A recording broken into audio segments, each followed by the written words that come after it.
મહારાષ્ટ્રના પૂર્વ મંત્રી અને વરિષ્ઠ નેતા બાબા સિદ્દીકીની હત્યાને લઈને મુંબઈ પોલીસની ચાર્જશીટમાં મોટો ખુલાસો થયો છે। ચાર્જશીટ મુજબ બાબા સિદ્દીકીની હત્યા ઝીણવટપૂર્વક કરવામાં આવી હતી। આ ષડયંત્ર આંતરરાષ્ટ્રીય ક્રાઇમ સિન્ડિકેટ દ્વારા ઘડવામાં આવ્યું હતું। જો કે આ સમગ્ર મામલે બાબા સિદ્દીકીના પુત્ર જીશાન સિદ્દીકીએ પોલીસ સામે અલગ જ દાવો કર્યો છે। જીશાને આ હત્યા પાછળ બિલ્ડર લોબીનો હાથ હોવાની આશંકા વ્યક્ત કરી છે।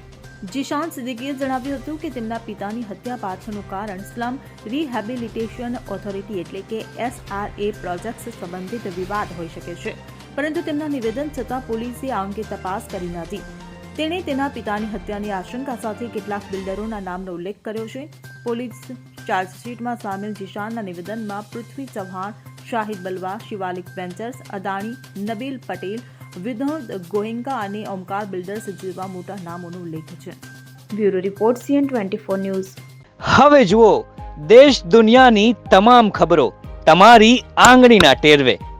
ઉઠાવો મોબાઈલ અને Google Play Store પરથી ડાઉનલોડ કરો અમારી CN24 ન્યૂઝ મોબાઈલ એપ।